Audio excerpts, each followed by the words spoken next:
Bonjour, c'est en ce jour du 18 mars 2023 que la journée de la francophonie a été célébrée ici à l'ambassade du Canada ici à Berlin. C'est une journée qui réunit un groupe de nations dont le français est la langue première, la langue culturelle ou importante du pays, entre autres la RDC, le Togo, le Cameroun et tant d'autres pays. Dans le cadre de cette journée, plusieurs activités ont été au programme, dont la présentation et la dégustation culinaire de différents pays.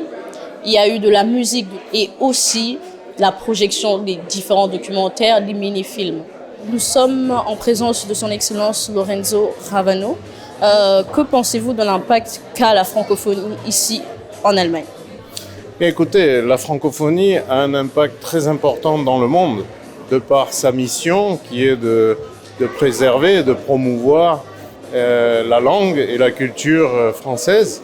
Monaco ayant le français comme langue officielle, il nous paraissait évident de participer comme chaque année à cette grande fête des francophonies. Alors évidemment, les 2 dernières années, à cause de la pandémie, cet événement n'a pas eu lieu.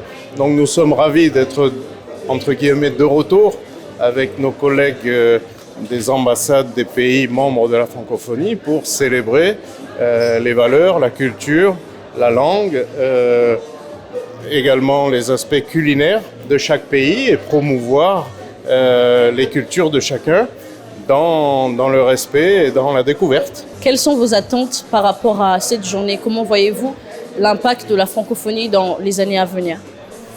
Écoutez, ce type de journée est faite, je dirais, comme diplomatie publique. Nous ne quantifions pas les retombées. Nous sommes là par rapport à une culture, à des valeurs que nous partageons et au partage aussi de la diversité.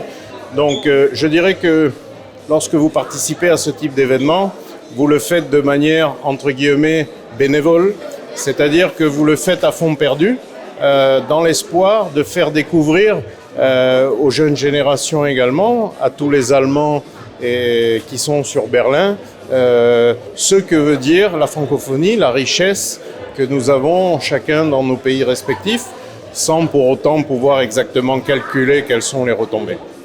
Merci beaucoup, Son Excellence. Merci. Merci à vous. Nous voici en présence de M. Fofana de l'ambassade du Sénégal. M. Fofana, que représente la francophonie pour vous? Merci beaucoup de m'avoir posé cette question. Pour nous autres, Sénégalais, francophones par essence, je dirais que cette journée représente beaucoup. D'autant plus qu'elle nous permet vraiment d'étaler ce que nous avons de plus cher chez nous, c'est-à-dire nos valeurs culturelles, de communier avec les autres pays de la francophonie, de diversifier vraiment tout ce que nous avons ensemble pour en tout cas répondre aux exigences de la francophonie. Avez-vous une certaine vision par rapport à cette journée dans le futur?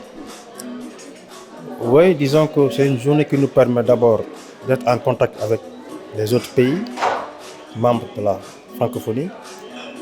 Nous faisons beaucoup de rencontres. C'est une occasion pour nous aussi de présenter nos mets, le plan national sénégalais.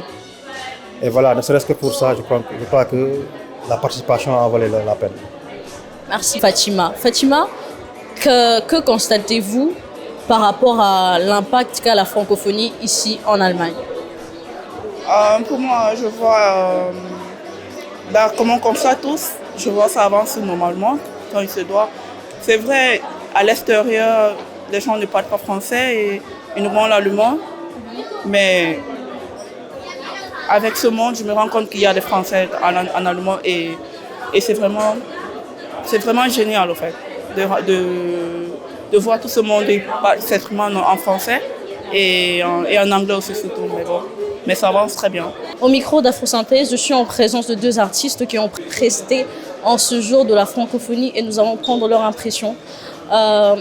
Selon vous, comment vous voyez la journée de la francophonie aujourd'hui? Moi, je pense que c'est une belle initiative. C'est une bonne occasion pour nous, peuple francophone, de se rencontrer, de se retrouver. Moi, je viens d'Haïti. Mon nom, c'est Bello et je suis accompagné de Ticone aujourd'hui. Et donc voilà, ce sont ces initiatives-là qui nous donnent l'occasion de se rencontrer, de découvrir la culture de l'autre, la langue de l'autre, la nourriture de l'autre. Donc voilà, pour moi c'est une belle initiative. Et pour vous, madame? Eh bien, mon nom c'est Ticone, mon nom d'artiste, et je suis chanteuse de Haïti aussi. Et ça fait quelques années, on n'a pas pu performer pour une fois pour retrouver un peu le public et pour faire présenter le pays d'Haïti dans un autre, dans le aspect culturel. C'est ça qu'on représente ici là, et bien content de ça.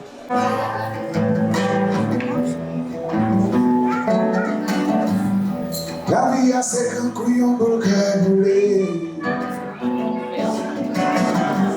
qui pas comme qui bord, il prend les camper. C'est comme rien si fait, on est aller. Qui pas comme qui bord, il prend les tomber. Bon Dieu prier, pour protéger, pour qui guider. Pour bon la vie, pour mériter, pour dire merci. Bon Dieu, bon Dieu, bon Dieu, bon Dieu, bon Dieu, bon Dieu, bon. Pour qui rêve, qui sont des biens, bon Dieu, qui vivent. Bon Dieu, bon Dieu, bon Dieu, bon Dieu, bon Dieu, bon.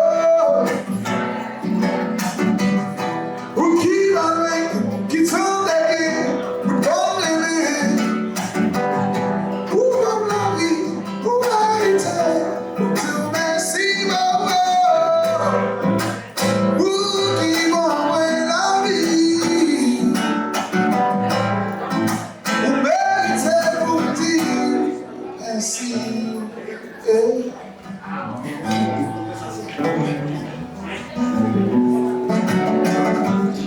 Égalité, complémentarité et solidarité, telle est la devise de la francophonie. Que cela soit notre partage.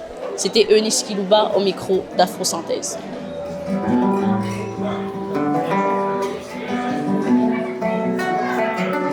Maria, c'est un couillon pour le cabouler.